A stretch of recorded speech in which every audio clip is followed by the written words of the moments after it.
you are a scary guy, right? Really? You're scaring me right now. I'm just gonna wipe off my palms. Really? Oh, okay. Okay. You're gonna make me cry.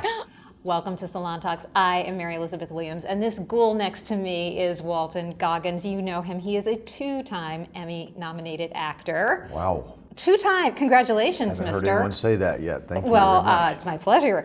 You know him. Also, New York Magazine has called him that guy. You know, from Django Unchained, Hateful Eight, The Shield, Justified, Sons of Anarchy, The Unicorn. I loved The Unicorn. You know what? So did I. I Thank you loved so much The for saying Unicorn. that. What It was a- very personal to What a me. personal, beautiful show about grief and parenting. I freaking loved it. Righteous Gemstones, I'm gonna keep going. Vice Principals, loved Vice Principals too. Not that I didn't love all the other shows, but now, of course, you know him as the Ghoul, AKA Cooper on Fallout. Congratulations, Thank you. Walton, Thank you very, very much. on this amazing achievement and this amazing show. Let's just get into it. Let's Let's get into let's it. talk about Fallout, because you have said, you've admitted you're not really much of a gamer guy. No. How no. much did you know going in, and how did they rope you into this? They wrote me into it. What does it take? Well, Jonathan Nolan, right? Just that name alone is enough for to be roped into anything for me. But it started with a conversation with Jonah and Geneva, Dwart Robertson, and Graham Wagner, our executive producers. And we just got on a Zoom call and we started talking, and I've said this in other interviews, but it was literally 5 minutes into the conversation. I said, I'm in. I don't know what Fallout is. I don't know the game. I don't care that it's based on a game. You could do it on a comic book. You could do it on whatever. If it just came out of your imagination, if it's with you guys, I'm in. And they said, well, don't you want to know what you're playing? And I said, sure, but it's relevant. And they said, well, you're playing a noseless a cowboy bounty hunter who's been roaming the post-apocalyptic wasteland for 200 years, and you don't have a nose. And I said, yeah, you know what? Maybe I should read those scripts. Wait a minute, what? But it didn't take me long. 2 episodes into reading them, I called them back immediately, and I said, I understand what you guys are doing, and I think it's revolutionary, and I'd love to go on this journey with you. He's such an interesting character, or really kind of two characters. Yeah. You've done work. You have played a trans woman. You have done prosthetic work where you've played a person much older than yourself. But this is. Did you know what you were getting into when you were going to sit down in that makeup chair? Because that is. You've said it's like with Jim Carrey doing The Grinch. It's kind of a little bit of psychological torture. It really is psychological torture. I've only ever done something that required this much makeup. Venus was different. I mean, that was my girl, and it took about 4 hours into the chair for that. But I was, being made beautiful, and but I did this one movie for a friend. It was one of the Maze Runners, and he was a friend of mine, and I was already working in South Africa, so I said, yeah, man, I'll pop on there. And that experience was traumatic for me, like in the sense that the story itself was fantastic, but getting in the makeup chair and the time that it took and how I looked, I had them cover up the mirror. It was traumatic, and I thought, like, I will never ever do that again. And that or work with snakes. I've done both of them a couple of times since, but it was, after our initial conversations and we looked at some photos, it really didn't dawn on me. I don't think I let myself think about it too much until the very first day that we were going to take this for a test run and apply everything. Luckily for me, Vincent Van Dyke, who's one of the best prosthetic artists in the world, was designing the piece with Jonah and myself. They invited me to be a part of that process.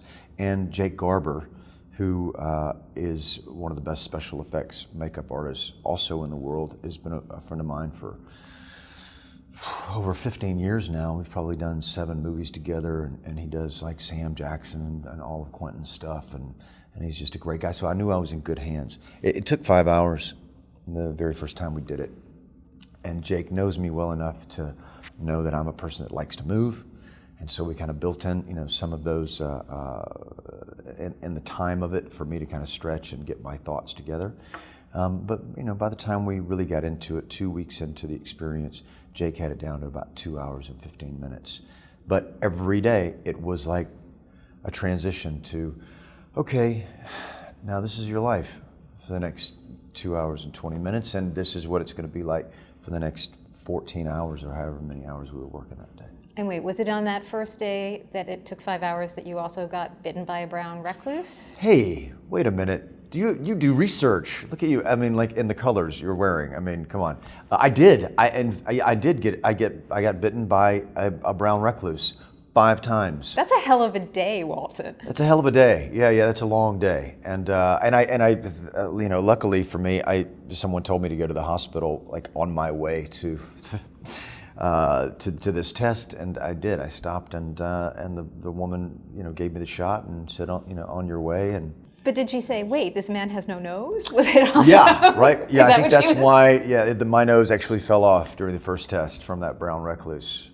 That would have been my superpowers. Like, I think coming in as the ghoul into an ER would be a very dramatic experience. Very dramatic experience. The first time I saw it, I'm so grateful that I didn't see a picture of myself without the nose while we were filming, and I didn't really see it for the first time until Jonah screened it for us.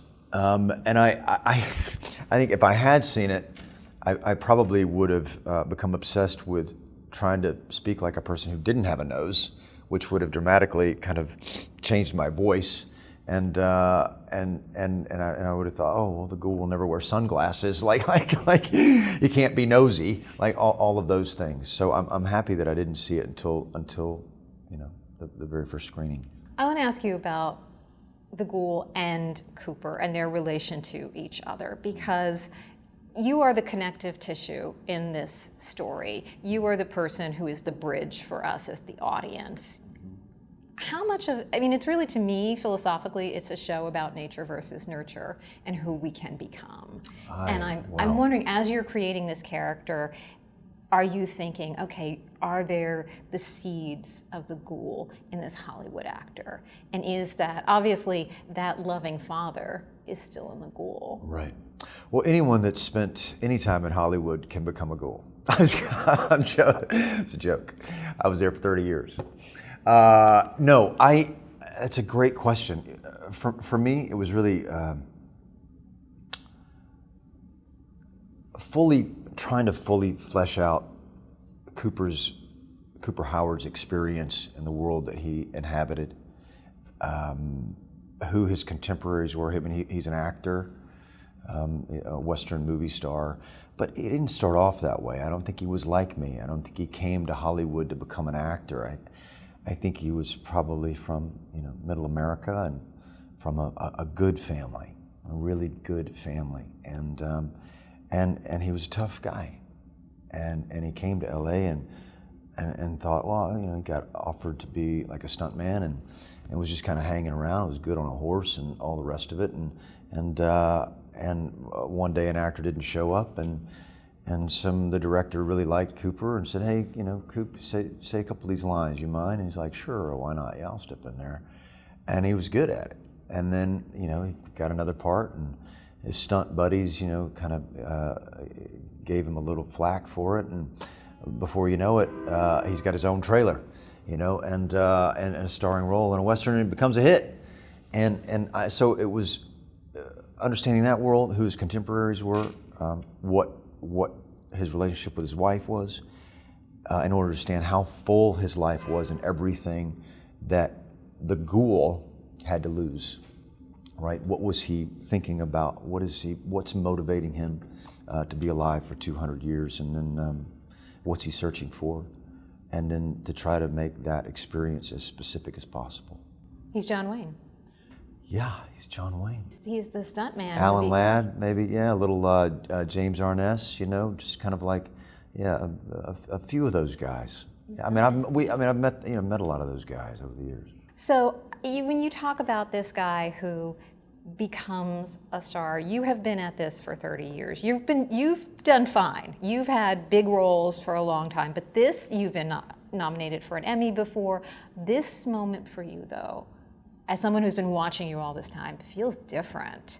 This feels like you've now pushed through to a whole other level in your career. Do you feel that? Do you feel like there's something that's shifted now? I do, yeah. But I say that, for a number of reasons. I was just in Istanbul for about 8 days. I've been filming the White Lotus in Thailand, and we had some time off, and it was just walking through the city. And I've got some friends that live there, and I had people come up from really from all over the world, and I've done shows that have been syndicated in a number of different countries, but not this many.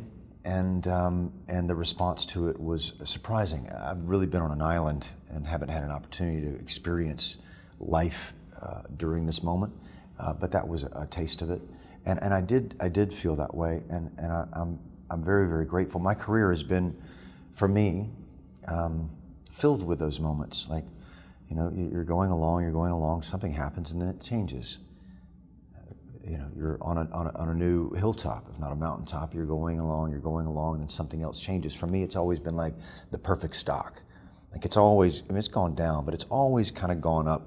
I've been doing this again, like you said, for 32 years, and I wouldn't have it any other way.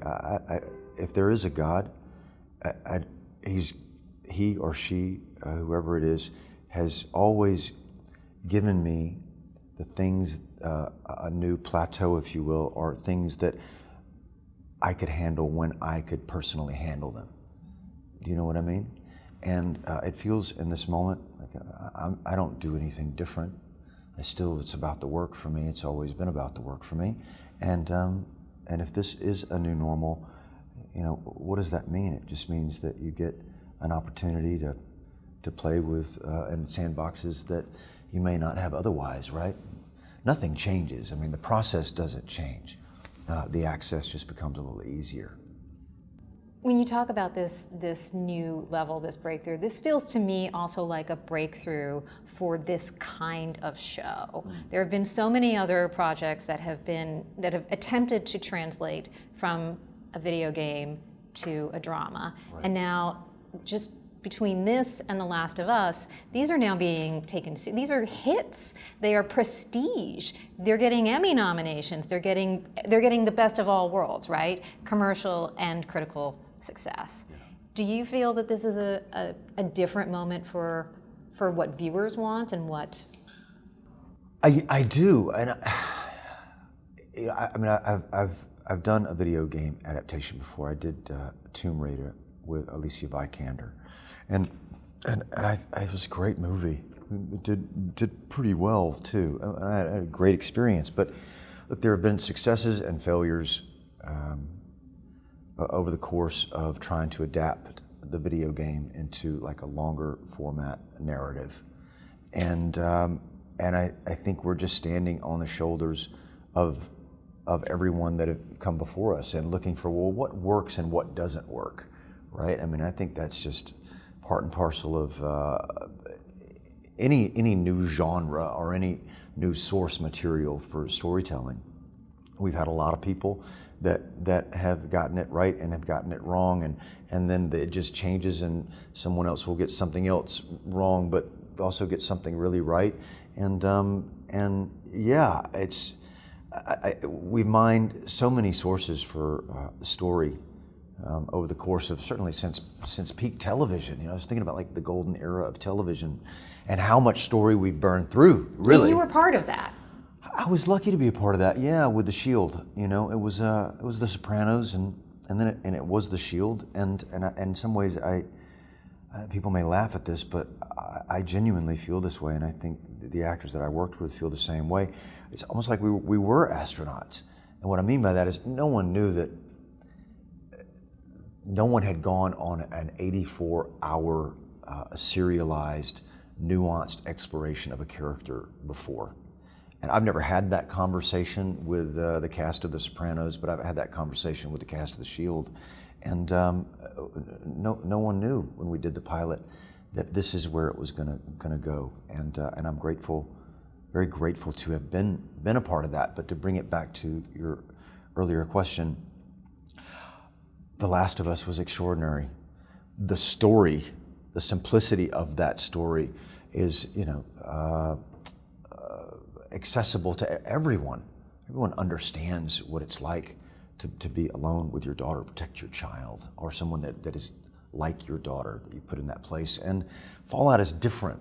I mean, it's a world in and of itself. It's been around for 20, 25 years. It is a beloved game. And it has something that a lot of these other things doesn't have, and that is, a satirical, pull no political punches point of view. And it's through that humor that is built into the DNA of it that I think has been part and parcel of our success anyway. And then certainly Jonathan Nolan's take on it and his execution of it.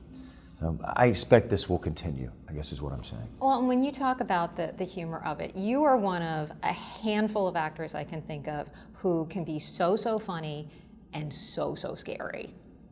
You are a scary guy, right? Really?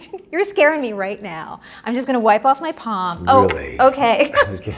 You're going to make me cry and run away.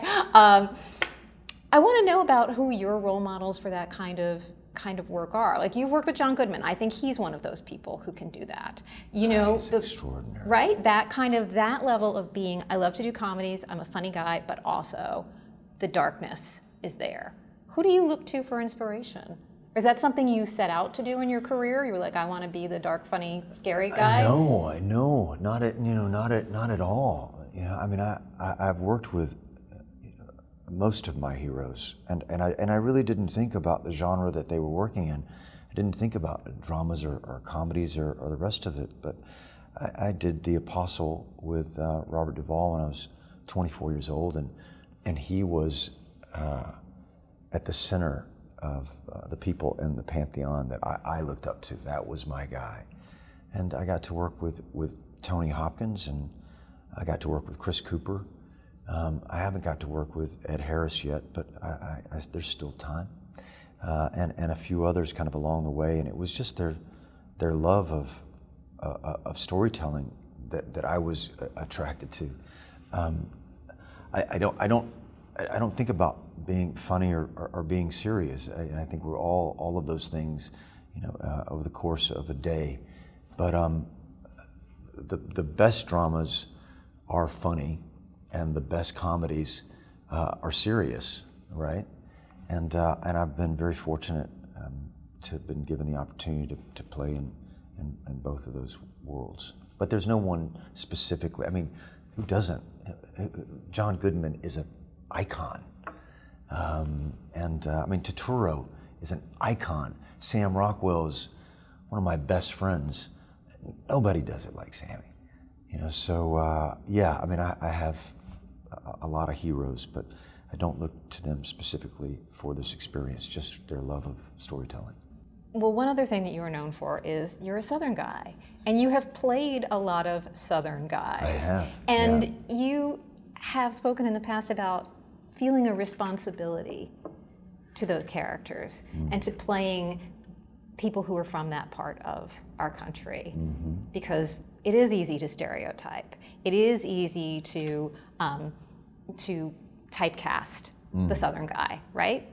I think subcultures in America in general, I mean, a dude, an Italian guy from New York is going to be in the mafia, somewhere along the way. If you're a young actor kind of coming up, you can bet there are pigeonholes and for everyone. Somebody in California with blonde hair that is probably going to play a surfer or smoke a joint, right? I mean, like, we all have ideas about different places kind of in this country, and the South is no exception. And yeah, I was just grateful when I started out in my career to have a box to fit into. Please, yes, what do you want me to say? How can I say it? Sure. And then, if you're lucky and you're around long enough, then you can break that glass ceiling and kind of move into a different arena. But it was important for me for a few of these jobs, Justified in particular, to paint a different picture of the South. And that wasn't my experience. People aren't dumb at all. People aren't uneducated. People have some of the best senses of humor in the world to me, and people are passionate and kind and wily and unpredictable, and so yeah, it has been important for me. And I also made 4 films with my partners, and we started with a short film, and we were very lucky to win the Academy Award for it. And the 3 movies that we made, 2 that we were in, and we were in all 3, but one that we produced for another filmmaker. They all give you a different point of view on the South, and I think it's important for people from any region of this country to make stories about your own culture and expand the definition of and understanding for the rest of us, right? Well, especially now. Yeah, it's true. All right, I have one more question for you because. Hey, this is an amazing. Hey, you're amazing. Oh, thank you. Did I just scare you? A little bit. You made me jump a little. Just a bit. I just kind of have that. I just think what a great conversationalist. Wow. Thank you. We're having a good time, right? Having a great time. It's hard for me to make it end, but I think you have like 100 other conversations you have to have today. So I want to ask you. You mentioned the White Lotus. I know you can't say anything about what you're going to do there, although you did post a photo. I did. I just landed from Thailand, where I've been for the last 6 months, about a week ago, and then I just went straight to Charleston to meet up with Danny McBride, and I started the Righteous Gemstones this week. They saved all of my stuff until the end of the schedule, so I'm deep in that. Are you going to clog in the White Lotus? No clogging. Okay. No. No clogging. But I will say, it's good. It's good. I think it's good, and that's what I'm. I feel that way about Fallout. When I left it and everything was in the can, I thought, well, even if I feel that way about everything, I'm not a result-oriented guy, and I'm into this for one reason and one reason only, and it is the experience of the moment. I don't watch a lot of things that I've done unless I have to, because nothing will live up to the experience that I have with whoever I'm working with between action and cut. The rest of it is beyond my control, but that's where I derive the most joy from. And yeah, the White Lotus was that. And you wanted to do it, right? You were a fan of the show already. I'm a very big fan of the show. So when I got that call to come and play, it was just like getting to play with Jonathan Nolan. Another feather in my cap, if you will. It seems to be working out for you, Walton. You got an Emmy nomination, more White Lotus coming up, second season of Fallout coming up. And this conversation with you. And this conversation with me. I mean, I'm winning. You're doing all right, man. All right, Walton Goggins, thank you so much for joining us today. What a pleasure. Can't wait to watch the next season of Fallout. Thank you. Thank you for watching Salon Talks. If you had a good time, why not subscribe right over here so you can get more conversations with your favorite artists, actors, directors, writers, comedians, musicians, politicians, everybody you love, and I love too. And while you're here, why not watch another video right now?